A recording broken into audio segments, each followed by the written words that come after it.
All right, welcome back. Actually, not back. Welcome to the first episode of the BRAAMCAST. I forgot to mention this in the last episode or the preview trailer, whatever you want to call it.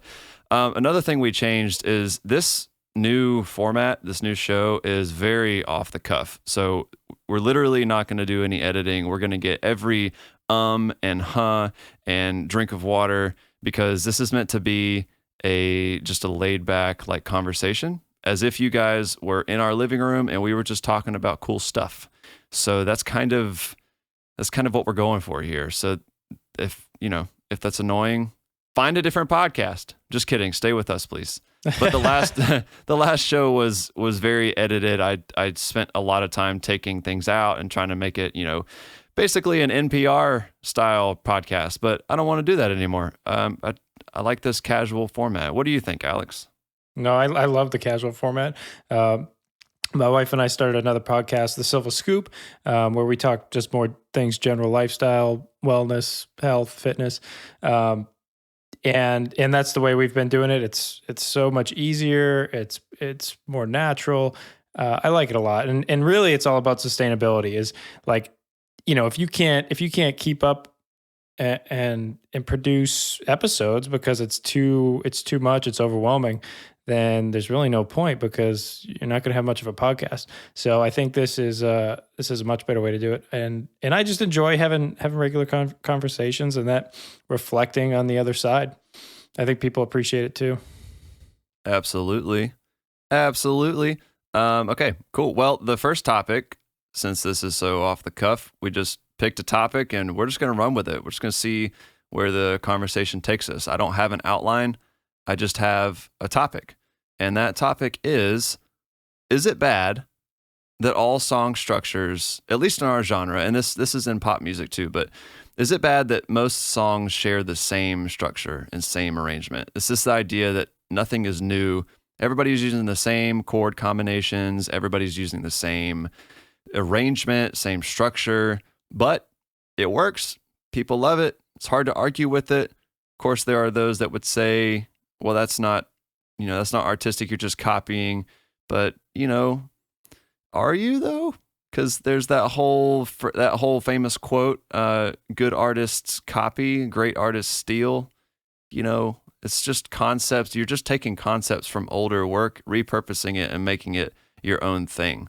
So that's kind of the topic we're going to run with. First thoughts, Alex. I think this is one of those things where creative types or other people that are in the music industry will try to say, they'll be a lot more particular about this and try to say that, oh, you got to be 100% original. And they may have more of a bone to pick with that. And when something is really unique and original, those artistic types might appreciate it a lot more, but the general audience, most people are not going to like that. They're not going to dig something so new. Maybe years down the road it'll click, but it's not going to right off the bat. And anybody who says that they were not influenced by anybody else or anything else is a liar. We're all influenced. I mean, that's why we're not making weird beep boop sounds. We're all making music, and it's all based off of what we've heard in the past. I think our musical influence is based off of everything we've heard in the past. And so, yeah, anyone to say that they're not influenced by anything else is just not telling the truth. I think with the general public and your typical audience, people like to hear things that are familiar. And I think that's why the radio, they'll only play 10 songs at a time for months. And those 10 songs, you might not like the song at first, but because they used to shove it down your throat every 5 seconds, well, then you started to like it because it was familiar. There's like this appreciation once you know what the lyrics are and you know what the rhythm is of the melody, and so people appreciate that. And when you go to, it's funny when you go to live shows, a lot of times you'll expect the crowd to go nuts over an unreleased song or a new song that nobody's heard, but like we were just at Tortuga Music Festival down in Fort Lauderdale, and big country music festival, all the top country stars. And every time somebody played a song that was new, everybody booed. And, like the crowd just died because nobody wanted to hear new stuff. Even if it was a killer song, nobody wanted to hear it. They were there to hear what they know so they could sing along and do that whole thing. And so you gotta zoom out a little bit and understand that your average listener is listening to music in a more simple way than the way you were analyzing music as an artist. You don't have to overcomplicate it. I don't think it's a bad thing either. I think it's good that everybody shares ideas. What about you? Yeah, I mean, artists, we could be pretentious sometimes, most of the time, all the time. We, we will nitpick other artists' songs, techniques, their sound design, and be like, oh, that's really cool what he did there, or this, I don't like this, or I don't like that. But like you said, the average person is they're just there for what they like. If they like it, they like it. If they don't, they don't. And they'll move on to the next song. And there's a reason why everything that's mainstream is mainstream. It's mainstream because the majority of the population likes that. I mean, you could say there's a lot of red tape and, the Grammys are rigged and Billboard chooses what they want to choose. And there may be some of that. But at the end of the day, the things that resonate with the general public are largely going to be the mainstream things. It's kind of, there are those niche audiences that have big followings, but yeah, it's mainstream for a reason. And I think that the people that make mainstream music, there could be two reasons. They either do it because they know it's what people like, so they use the the chord structures and the techniques that have been used many, many times in the past, and they just repurpose it because they know that it would get them exposure. But it could also very well be that they just like it. They like that kind of music. I think there's a nice balance to be struck there.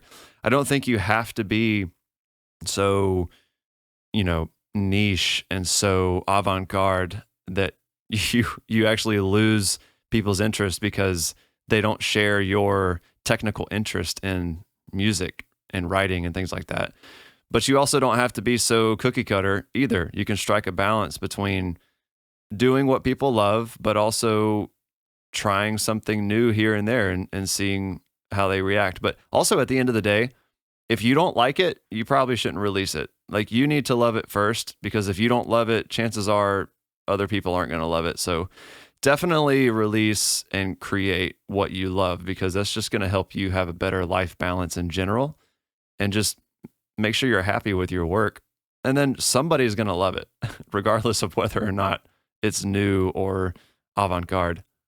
So yeah, somebody will. On the flip side to that, so we had my buddy Trevor on our podcast yesterday, the Silver Scoop, and he's been a filmmaker pretty much his whole life, and he's dealt with that struggle a lot as well, which was, do I follow my creative vision, where my creative integrity, where I really want to go with my art, or do I sacrifice that a little bit to get the jobs, to do this more, to do this for a living? And it was interesting talking to him yesterday, because he really opened up about how happy he is in his life now. He's doing really well financially. He's got jobs every week.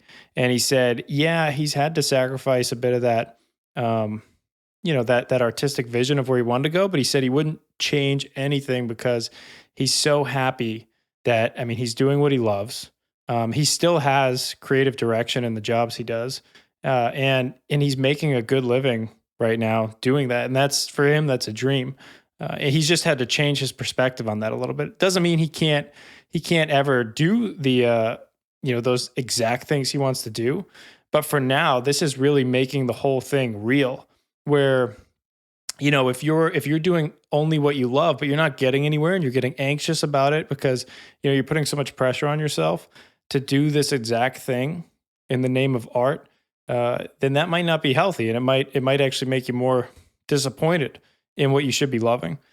So it was an interesting take from him. And I think that translates over to music pretty well. That sometimes maybe you should do more of what's going to make your your hobby, or even if it's your aspiring career, what's going to make it healthier? And if that means switching it up a little bit, at least temporarily, then I don't see a problem with that. Yeah, because like, what happens if you spend all this time creating something that you think is just amazing and avant-garde, and it's super technical and whatever, but then you go to show it to a bunch of other people and they're like, it's okay, it's not my vibe. You're gonna be crushed. Like all of that hard work. Yeah. That happens a lot, especially when you're first starting out. I mean, I think when we all start out, we all think that we've made masterpieces, and it's garbage. But your friends are always like kind of impressed that you were able to put something together, but it's not good. It's not good. And we they're all like, go through that. They're like, bro, I didn't realize you were good at something.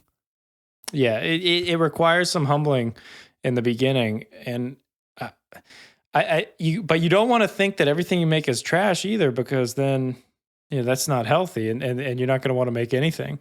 So you have to find this balance of, you need to be critical of yourself, but not too much.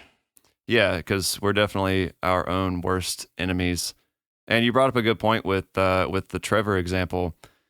You have this dichotomy of creativeness or creativity. That's the proper way to say that word. Versus money. And for those of us like you and I who aren't doing it for money, we don't make music for money. It is nice when we make money off of music, but it's not really why we do it. Like, I have a day job, you have a day job. So for us, we can be as creative as we want without having to worry about that. But there's still this element of, we want people to like it. We want it to go viral. We want more listeners. You always want more success, because creatives are very, how should I say? Like, we crave recognition for what we've done. We've created something and we think it's awesome, but we also want everyone else to think it's awesome too. So we show people. And that's where you get this, you either get crushed by disappointment, or you rejoice because everybody likes it. So when you add money into the mix, though, like with Trevor, that's a big wrench thrown in there, because it's like, if this is your living, if you're using this to make a living, then you probably are going to have to make some sacrifices, or creative sacrifices, just to put food on the table. And I think that's smart. I don't think you should starve in the name of art. Don't be a starving artist. You don't have to do that anymore.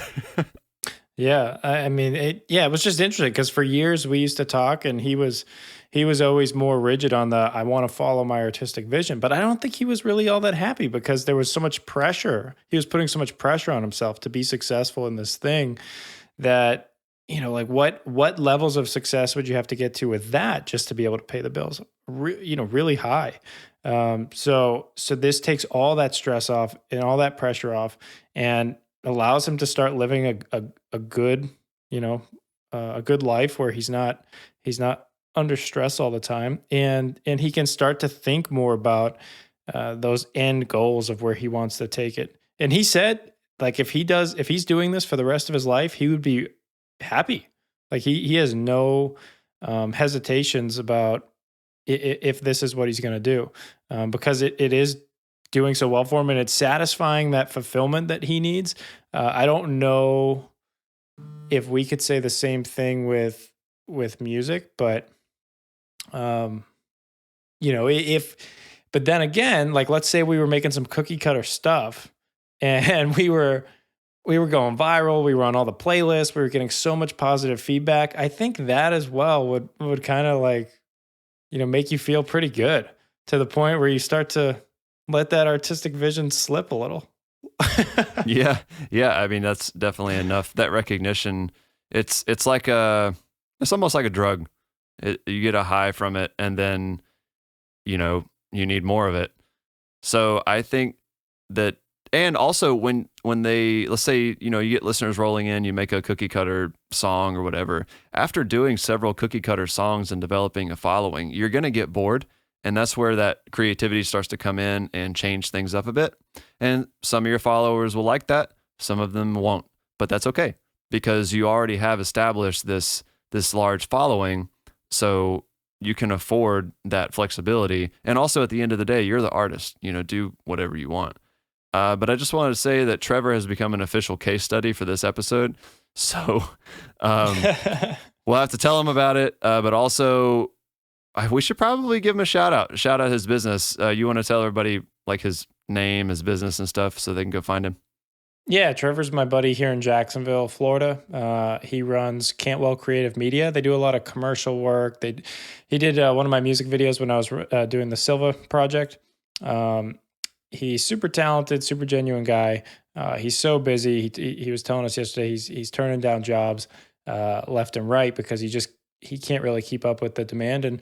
And what was also interesting that he mentioned was some of the jobs that he would have used to jump all over. Now he's having to put on the back burner because the budget just isn't there. And he used to work for free, and I think we've experienced this a little bit where we've done some client work and we lowball ourselves, and then it's all this work and stress for something that really isn't worth it.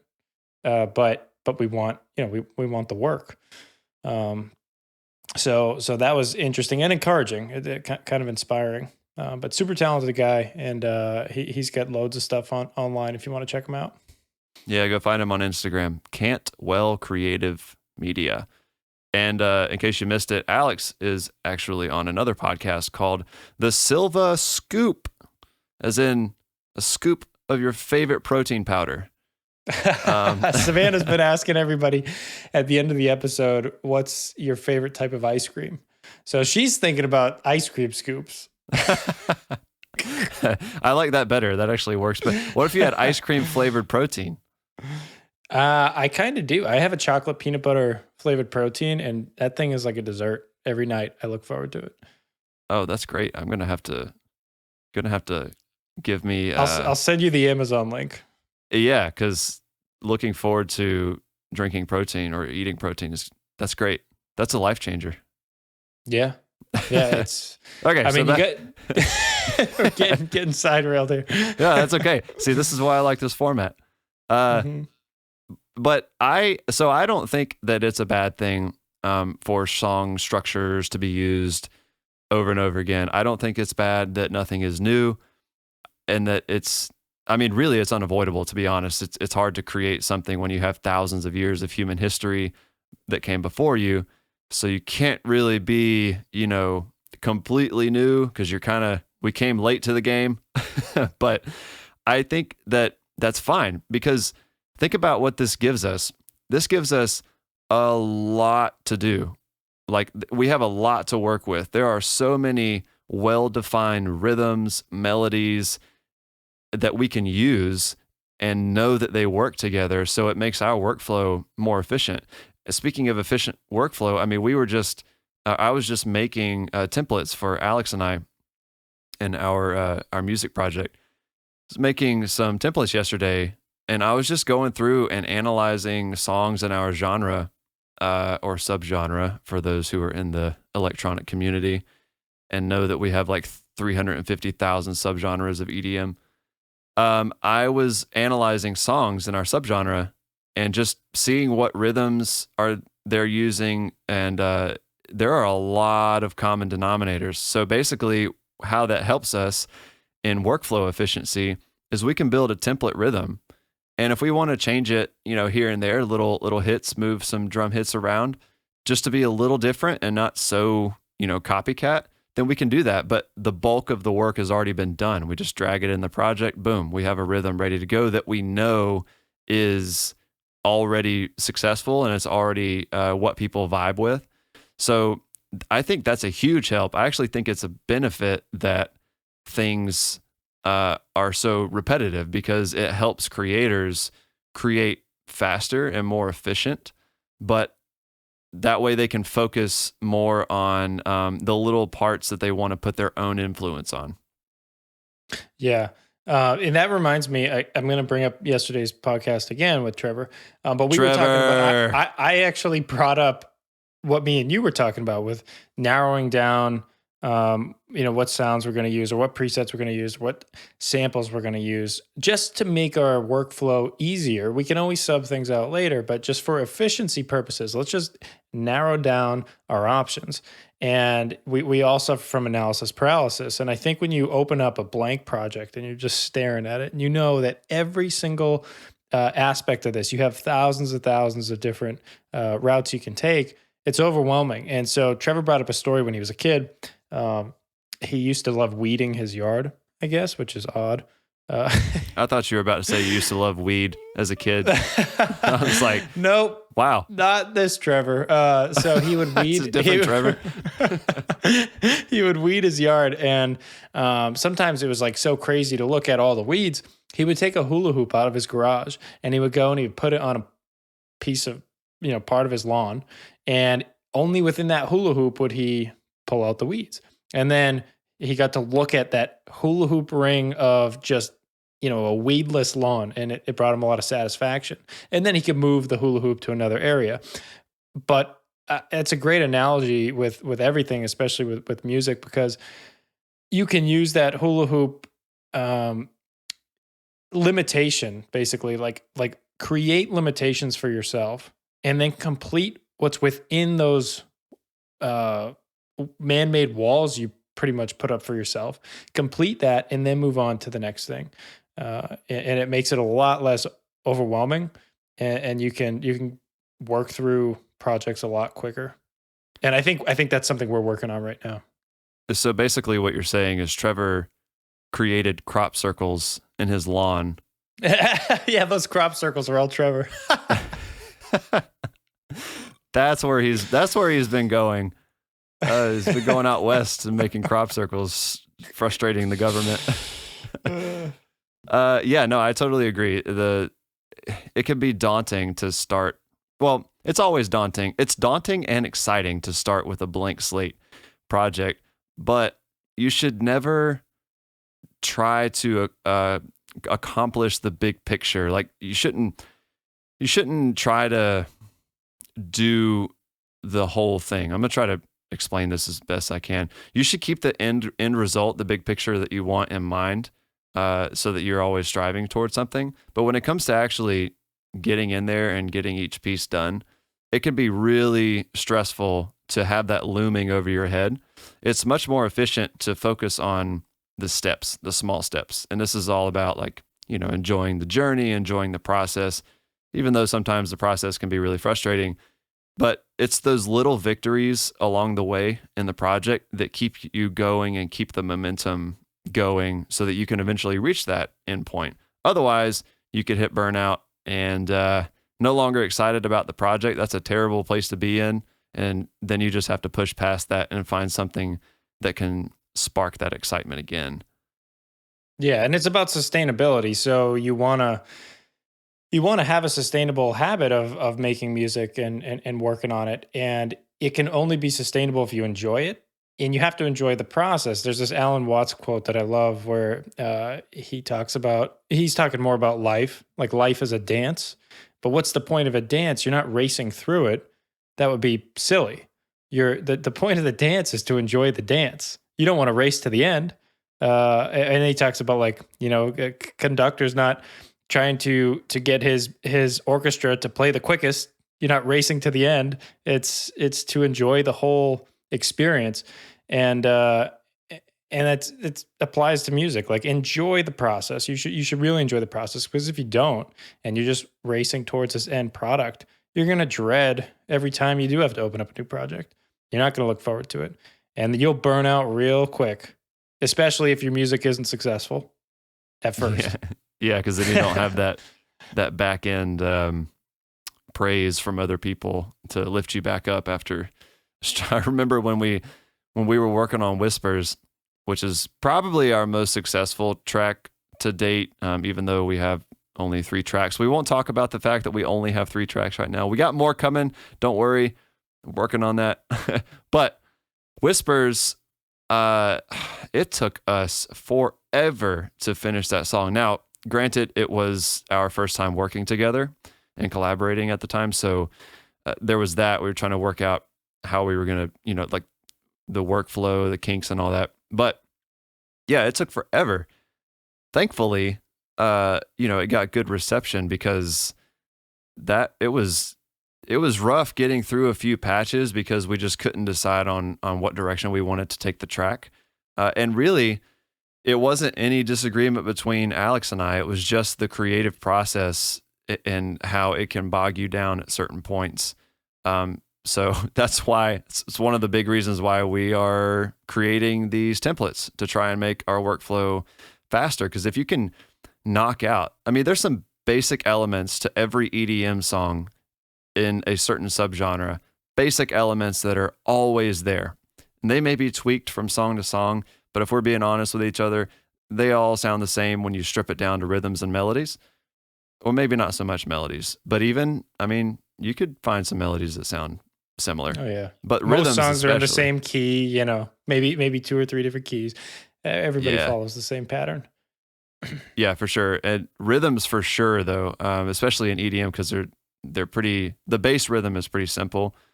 So once you have that, you can pretty much build your EDM track, your basic, like the bass format and arrangement immediately if you already have the templates and rhythms all set out. And then from there, you can just spend all your time making it unique, making it your own, adding the special sauce, and that saves a ton of time because building the same bass every single time from scratch, that could burn you out before you even get to the special sauce.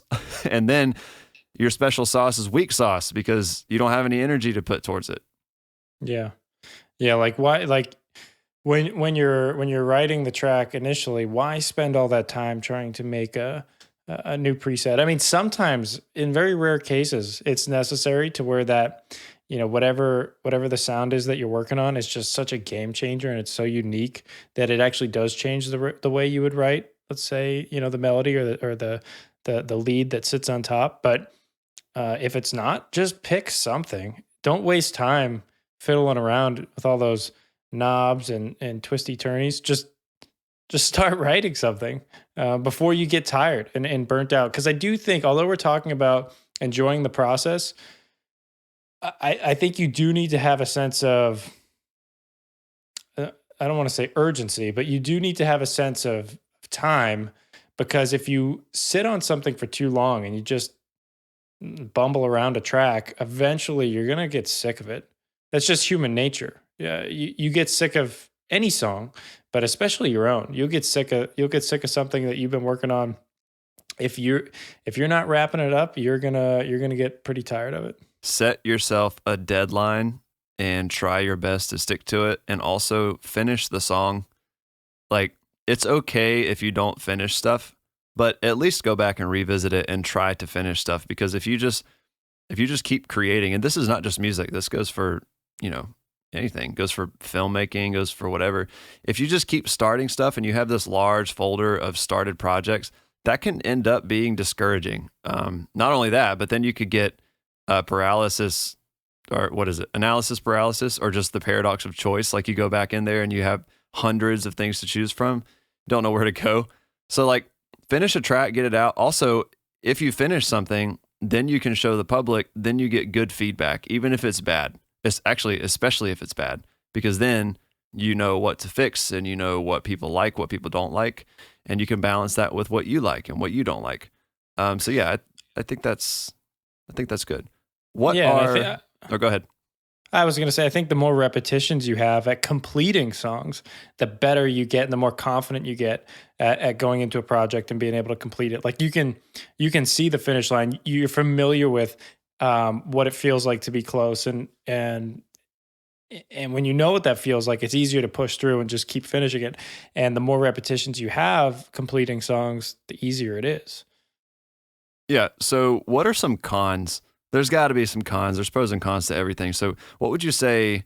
Let's just talk about some of the downsides to, to reusing things that are constantly used, or just whether it's rhythms or song structure or even melodies, like especially melodies, actually. What are some not so great things about doing that? I guess it depends with EDM as a broad genre.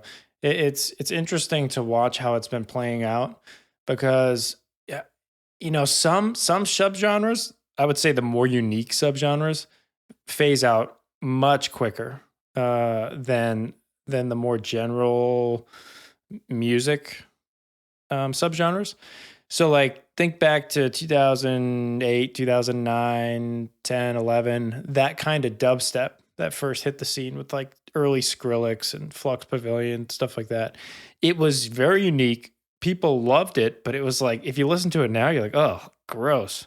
It just sounds gross. And it's funny because it's like those sounds have been used so much that people got tired of it and they started drifting to other types of music. And that same thing can be applied to most subgenres. But like let's look at melodic bass, for example, or like this future bass, melodic bass, melodic dubstep. Ooh, now you're speaking my language. It's been going. I mean, I would have thought that it would have phased out by now, but here we are.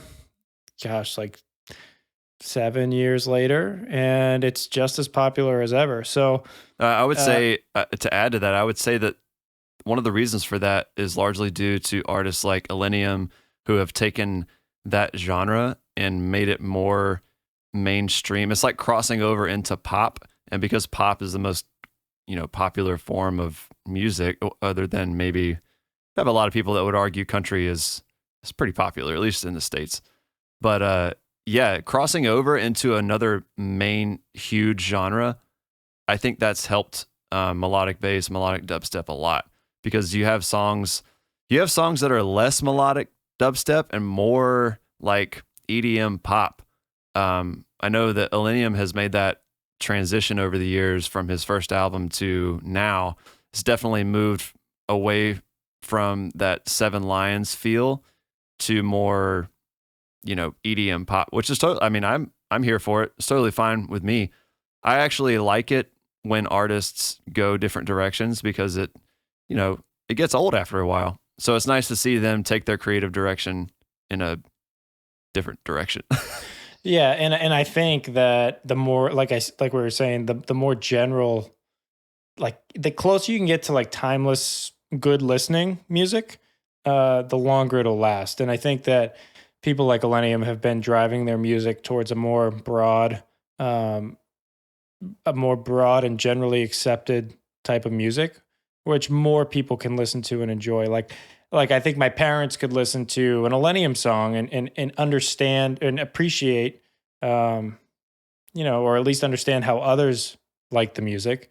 Whereas if they were to listen to something like Psytrance, they'd be like, "What in the world are we listening to?" So I think the closer you are to that broad audience with your music, the longer potentially you have to last. But then again, you want to avoid being too basic and cookie cutter, because let's look at like Chainsmokers, for example. They kind of just got boring. Are you throwing shade right now? No, I'm not. They were super successful. They were killing it, but you don't really think about them in the context of like dance music anymore. You more think about them as like pop stars, and that's fine. That's the path that they took. But I don't really know. It's just one path. It's neither good or bad. It's what I've noticed. Yeah, I definitely think that one con and dare I say danger to to this whole thing about reusing things, copying things, is the legality of copying someone else's work, especially in the music industry. And this is more to do with melodies than chords and rhythms, because you can't copyright a chord or rhythm, but you can definitely copyright a vocal line or something like that, especially if it's just your own lyrics. So that can get hairy. That can get a little dangerous if you're copying people directly. That's not cool. It's not cool, man. Try to at least make it different enough so that it's you. But yeah, there's a danger to straight up copy. I mean, it's plagiarism. What is your take on the boom of covers that people do nowadays? So like there's playlists on Spotify here where not a single song is an original song, but there's no credit to the original artist. Um, Yes. you know the playlist I'm talking about. It's like all modern dance versions of I don't know, like Eiffel 65 or Smash Mouth, or like just older tracks where people did their new boppy version of it. Yeah, and this is, I mean, you know as well as I do, the music industry is there's so many legal loopholes that will need to be worked out over the next several decades, because and ones that have been being worked out, but still not really much progress. Because it's just, I mean, with the implementation of streaming, like Spotify several years ago, uh, it's become really difficult to crack down on copying someone's work, because that and YouTube, because like you said, you could just cover anybody's songs, and there is creative licensing and freedom for doing covers. But if you are planning on doing an official release of a cover, I mean, technically you're supposed to get permission to do that, either from the record label that owns the song or the artist or someone. But there's not a lot of that going on. And to make matters worse, and one of my pet peeves is not giving credit to where credit is due. So like, if it's not your song, don't claim it as your song. If you're doing a cover, then let people know it's a cover, and if it's famous enough, they'll know it's a cover. But you can make the cover super different to where it's barely recognizable, but give credit to to the original author. Yeah. And even then, if it's so original and so unique, why not just not make it a cover, Yeah, just change the lyrics out. Just change the lyrics and make something else. And that's part of, like, you're using somebody else as a reference, and then you're twisting all these things to get your own version of that. And so many of those over time, it's like that game of telephone. Eventually you end up with whatever the starting influence was, 10 people down the road after all their interpretations, it's something unrecognizable. And that's pretty much music today. Do you think that there's some ethical issues here, like ethics that people should uphold when it comes to, crediting other people, but also just when you're using a reference, trying your best to not just completely steal it? I mean, you don't want to completely steal it, but I don't think so, because I can tell you so many songs I've listened to from big artists too. I know exactly which song they took that from. I know exactly what song they used as a reference, because they danced a little too close to that reference, I think. But nobody's calling them out usually, and that's okay. Like, they did do their own version of it. I don't think it's like a showstopper, or should be. I think, if that's what you want to do, and you want to release something that's similar to somebody else, I don't know. It's your choice, but Yeah. I think it's okay. Yeah. I mean, it's one of those things where you just kind of take it as it comes. You don't really, some people will copy willingly with no shame. Just be like, this is a copy. I copied them. And then, like the quote says, good artists copy, but great artists steal. What that basically means is great artists will use something as a reference, and they will steal concepts from that reference and just use that concept to create something original that from their own mind, their own creativity. Whereas the other option would be to just directly copy what another artist has done. And that's not cool. That's not cool. It kind of makes you look like a douchebag. But it also kind of, like, it doesn't say anything for your creativity if you're just copying it, because you didn't really put much of a spin on it. That's why when you listen to a remix, the best remixes to me are ones that don't sound close to the original. It's still, you can still tell that it's the same song, obviously, because maybe the vocal is the same or the lyrics. But, you know, I want to see, if I'm going to take the time to listen to a remix, it needs to be different from the original because it's being remixed. So I like it when you have a totally different genre trying their hand to remix that song, because then you get something really interesting that you didn't think of. Yeah, and I think it's dangerous to try to remix a song that is just a phenomenal song that everybody loves. It's a classic. Now it can be done, but there's good odds that your remix isn't going to be enjoyed very much because the original people think is perfect.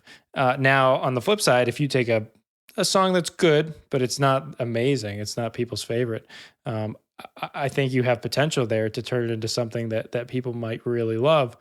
It's just, yeah, you want to make it different enough, because if you're making something that's very similar, you're using a lot of the same sounds, a lot of the same, the overall song just sounds very similar.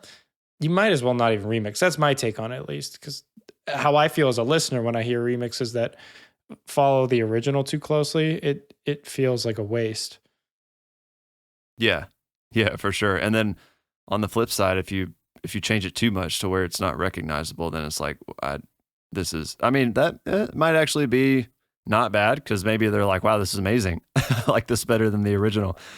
So there is that. But yeah, I agree. Yeah. Don't make it too close, because then it's just, it's like a B copy of the original. Yeah, it's a less good version. Yeah, there's this, and then there's the less of this. That's the one you want to avoid. Yeah. Well, cool. So I don't really have anything else to say on this topic, man. I think the conclusion wrap up is like, is it bad? No, it's not bad. Just don't be a copycat. I think it's actually kind of respectful in a way, to pay homage to, or homage. I don't know which one you guys prefer. I like homage. Makes me sound better. But like paying homage to what's been done in the past, or music from the past several hundred years, it can be this, like, what's up, bro? Kind of a head nod to the composers, to Beethoven. I'm dapping Beethoven up. Well, it's like, in a way, what you're doing, if you're assuming your music is good and it leaves an imprint on society and what they like, then really what you're doing is you're carrying the torch for that person's or that type of music's legacy. Like, you're driving it forward into the future, and versions of that or interpretations of that will exist into the future. And that's the most respectful thing that you can have. What is it, like the jazz from back in the 20s and 30s ended up kind of turning into like rock and roll in the 50s and 60s. And so, they took that early jazz and were able to interpret it into something else. And now it's some of the most loved music of today. Same thing with EDM and it kind of pulling a lot of its influence from disco. Disco is alive and well today, and it's in the form of EDM. So, I think it's not only that, but EDM started really underground. It was like this music that weirdos listen to and go to clubs that no one knows about and wear leather that you probably shouldn't.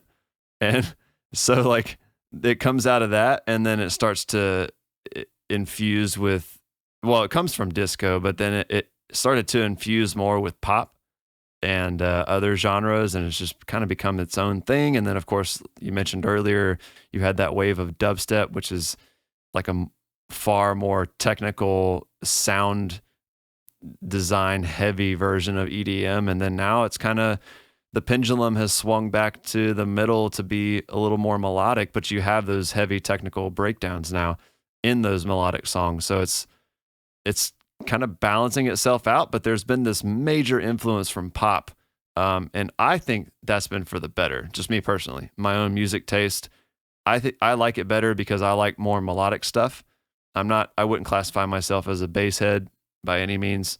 I'm definitely more like, I vibe with the vocal and the song itself. And then just use those little spicy spicy peppers that you throw in there to make the dish all that much better. I don't know how far you want to take the food. Now you're speaking my language, spicy peppers. Yeah. All right, cool. Well, that wraps it up for this episode. Hope you guys enjoyed it. I don't know what we're going to talk about next. We'll leave it a mystery. We'll go from there.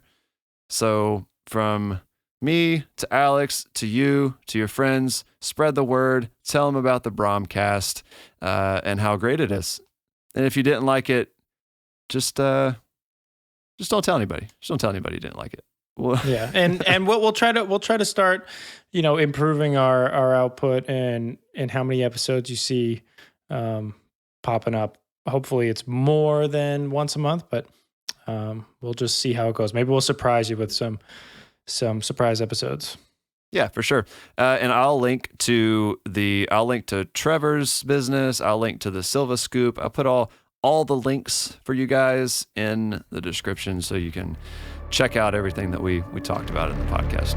So, all right, I'm out. See you guys next time.